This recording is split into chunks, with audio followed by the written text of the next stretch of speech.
انا كأميرة انا كنت شايفة ان انا مش هقدر ادفع اصلا 4 سنين دول، فانا دفعت مثلا بتاع 3 سمستر من الجامعة بقى اللي هي السنة هي ممولة حاجة بسيطة، فهم مش بيدوني مرتب شهري، هم بيدفعوا لي بس فلوس بتاعت الجامعة نفسها.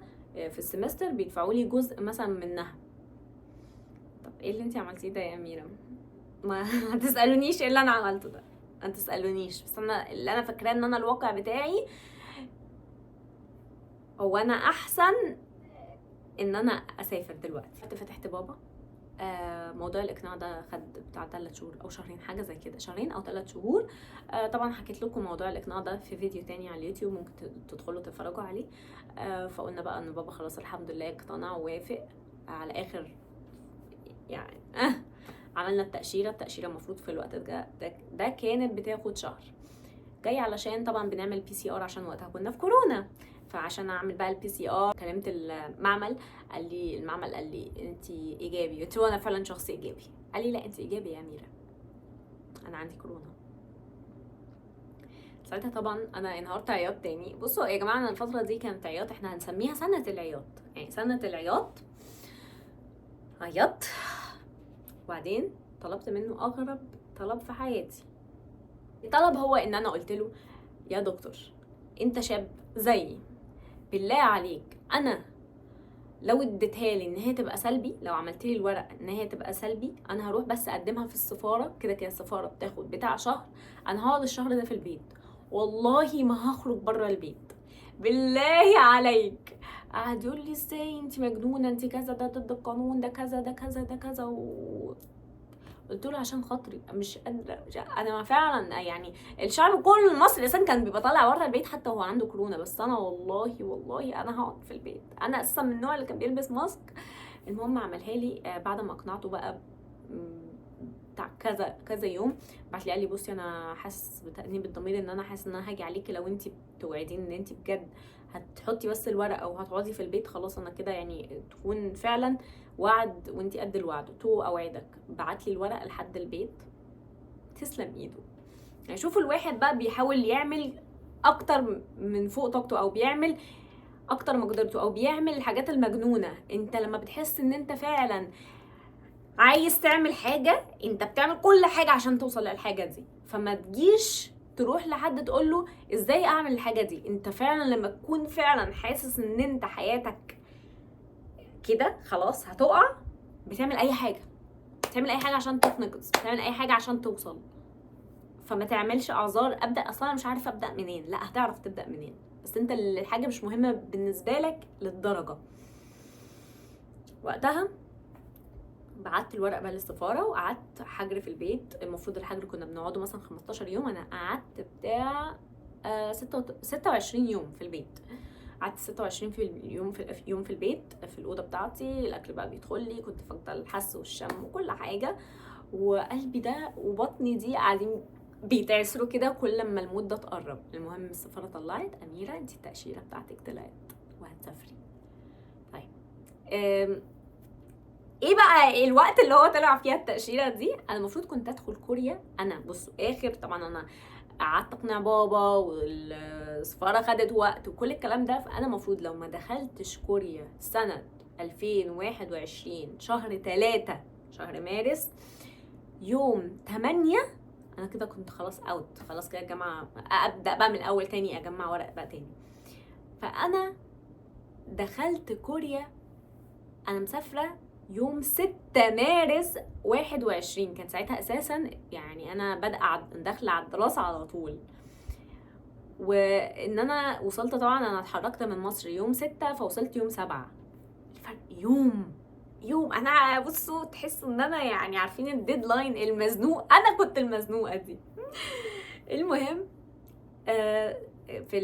هما كانوا 3 ايام، يعني الفرق ما بين ان انا التاشيره طلعت والسفر 3 ايام. قلت للبيست فريند واحده بس عارفاها بحبها جدا واثقه فيها جدا، وحكيت لها على كل حاجه، بقت هي اللي بتحضر معايا كل الورق. مع العلم طبعا بعد ما بيجيلكوا كورونا، في اول كورونا دي كانت صعبه جدا. كنت ما كانش عندي اساسا اي همه، ما كنتش قادره اعمل اي حاجه. جت ساعدتني في توضيب اللبس، ان انا اشتري لبقتي الحاجات.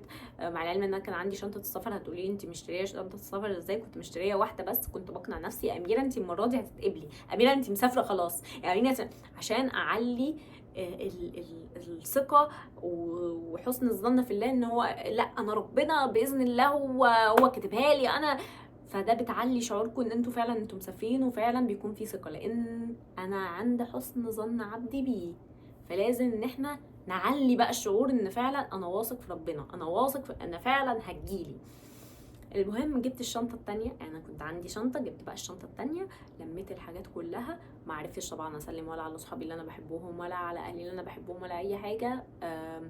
واخدت بعض يوم مشيت. هتقولوا لي يا اميره خلاص كده ابتدت بقى قصه الكفاح، قصه البينك كوريا، اوه ماي جاد.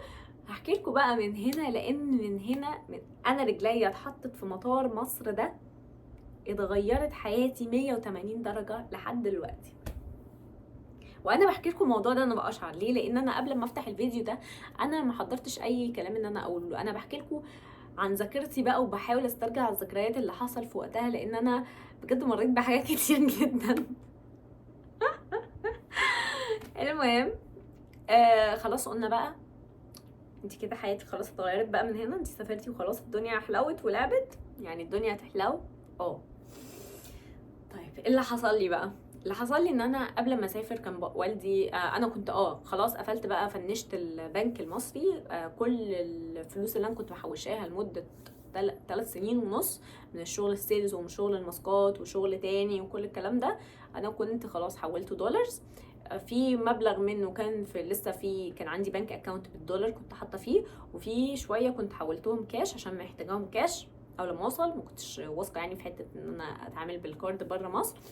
وبابا كان والدي ساعتها اداني مبلغ، قال لي خديه علشان الزنقه او كده، حطيته. وماما ادتني برضه مبلغ من الدولارات برضه حطيته. فقالت لي بقى ماما، قالت لي حطي يا اميره الدولارات دي في شراب وبروميه علشان ما يتسرقش منك. كنت يا ماما الشغل ايه ده؟ او ماي جاد، لا او ماي جاد عمري ما هعمل كده. المهم كان ساعتها انا واخده بقى شنطه اللي هو الكاري اون دي اللي بتدخل معاك في الطياره، اللي هي الصغيره اصغر واحده دي. كان بابا ساعتها اداني شنطه كان استخدمهاش بقالها كتير، وباني الشنطه دي عشان ما استخدمهاش بقالها كتير قررت تتكسر مني. رحت طبعا انا جايه علشان اقف، لقيت ان انا اوفر ويت، ان انا وزني اعلى. قعدت احاول، قال لي بصي انقلي شويه من هنا حطيه في الشنطه ده. قعدت انقل من هنا لهنا ومن هنا لهنا. وكنت ساعتها ماما بقى نصحاني ان انا البس لبس تقيل عشان الجو هيبقى برد في الطياره، وانا انصحكم عكس ذلك بالمره. وانتوا في الطياره تلبسوا حاجات خفيفه، لان انتوا اساسا هتتحروا من الحركه، من هما كده بيدوكوا بطانيه في الطياره، فانتوا مش محتاجين خالص ان انتوا تلبسوا حاجه تقيله. حتى لو هو شتاء، الوقت ده كان شتاء، بس حتى لو شتاء تلبسوا حاجه بنص كم وعليها مثلا بلوفر، فلما تتحروا يقلعوا ويكونوا انتوا بلوفر. مش لازم بلوفر، ممكن مثلا اي نيتد اي حاجه اي حاجه. المهم ساعتها بقى في خلاص الطياره الباب هيقفل بتاع الطياره، وبيندهوا على اسمي انا، يعني انا بيندهوا على اسمي انا.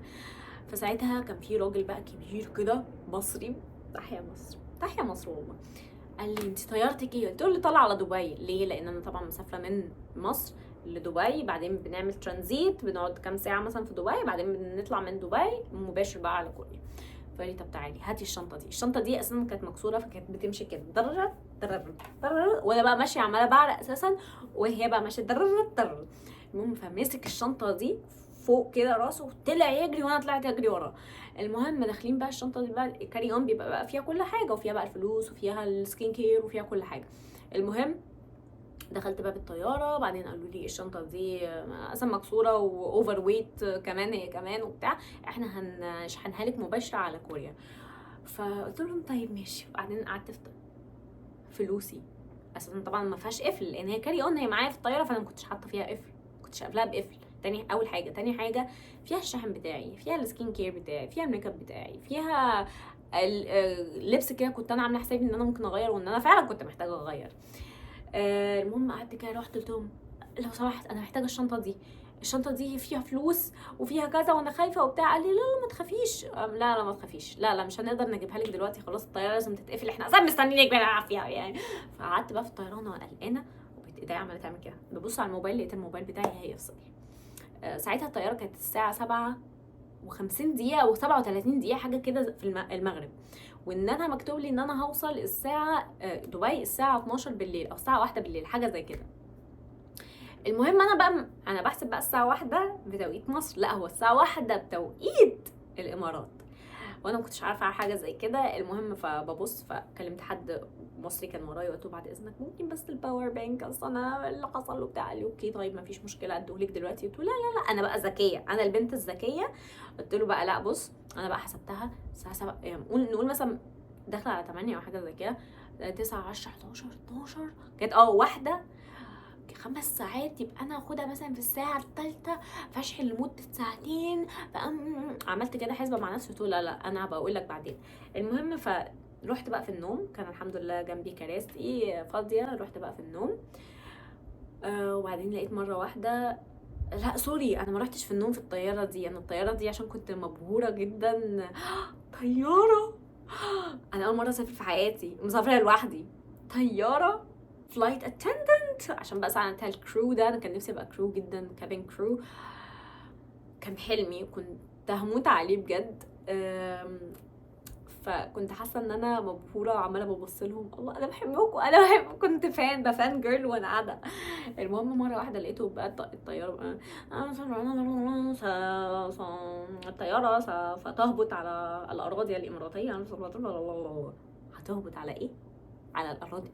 الساعه كام؟ ايه ده؟ الساعه بتاعت الموبايل اتغيرت، الساعه دلوقتي داخله على 1 فعلا. امال بقى حسابات حسابات حسابات. اكتشفت ان انا طبعا الغلطه اللي انا عملتها، قلت للراجل، قال لي ما انا اداني الشاحن بيه بتاع مثلا 10 دقايق، وبعد كده نزلت. ساعتها بقى انا نزلت اتوترت اكتر لان انا خلاص موبايلي انا هيفصل، شحنت منه حاجه بسيطه، معيش شاحن تاني، معيش فلوس، معيش اي حاجه، جعانه جدا. كلت طبعا في الطياره، بس كنت لما نزلت ترانزيت مثلا 3 ساعات ونص 4 ساعات كنت جعانه جدا. والفرق ما بين الجيت الاولاني والجيت التاني كبير قوي.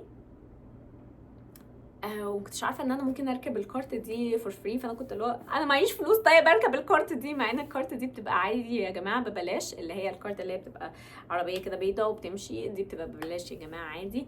قعدت بقى ساعتها امشي اتقدم، كان عندي بقى كنت شايله كود كده، كنت ضاع في ساعتها في الامارات، وقعدت بقى ساعتها اعيط واعيط. هتسالوني انت بتعيطي ليه؟ اصل انا اول يا جماعه مره اسافر انا بسافر كل يوم يا جماعه، انا اول مره في حياتي اسافر كان عندي 22 سنه، هو في اليوم ده اللي انا مسافره خلاص بعيد عن اهلي، انا حاسه ان انا مخطوفه، حاسه ان انا اصلا زعلانه، حاسه ان انا قلبي وجعني. فيعني استحملوا العياط بقى، انا بقول لكم هو سنه العياط. وصلت للطياره الثانيه الحمد لله الحمد لله، وبعدين وصلت على الطيران الكوري، وهنا كان عندي واحده صاحبتي كانت هتيجي تاخدني، ووصلت بقى على كوريا والحلم قد وصل والدنيا اشرقت والجو بقى ربيع والدنيا بديع، وقفل لي على كل مواضيع، هو فعلا هنقفل على كل المواضيع دلوقتي. بس اللي حصل ان انا كنت بقى بعدي وعشان بيشوفوا بقى درجه الحراره وكده، فلقيتها بتقولي انتي حرارتك 39. طيب عشان حرانه، انا فعلا حرانه يا ماما. طب اقعدي بقى اهدي كده شويه وهنعمل لك هنقيس لك الحراره تاني. قست لي حراره تاني، لا خدوها. بصوا هم بصوا لي بصه كده، اساسا نقلوني في مكان بره كانوا بياخدوا بقى فيه PCR، مع العلم ان انا خدت PCR تاني قبل ما اسافر، هو انتوا لازم تاخدوه برضو قبل ما تسافروا، والPCR بتاعي كان سلبي، كان سالب. بس الغلطه اللي انا عملتها برضو ان انا، هو كان طالع طبعا ومختوم وكل حاجه، طب انا كان المفروض اخد منه كوبي لكوريا او اي حاجه، انا ما جاش في بالي يعني. المهم ما كانش معايا خلاص الPCR ده، مش عارفه خدوه فين في الطيران حاجه زي كده. المهم فقعدت بقى اشرح لها ان انا كان عندي كورونا وان انا بقيت سلبي والاجسام المضاده هي بتبين كده، ما كانش معاها باي حاجه. قالت لي اقعدي هنعمل لك الPCR، حطوني في مكان كده قدموا لنا اكل خنزير، قعدت 7 ساعات من غير اكل. الفكره ان هم قبل يعني، تعالوا نرجع بس معلش عشان انا شكلي بسبق الاحداث حاجه بسيطه، نرجع بس قبل لما يعملوا لي الPCR وانا بستلم الشنط بتاعتي. فبستلم الشنط بتاعتي، لقيت الشنطه الكاري اون ما وصلتش. قلت اقعد عشان هي مثلا جت مع يعني لوحدها. قعدت مستنياها ساعتين مش بتطلع. كلمتهم خلاص الشنط، قالوا لي الشنط كلها طلعت. قعدوا يدوروا لي بقى عليها ازاي طلعت يا جماعه، الشنط كلها ازاي طلعت وانا الكاري اون بتاعتي ما طلعتش. الشنطه بتاعتي طلعت متهتكه، متفرتكه، متبهدله.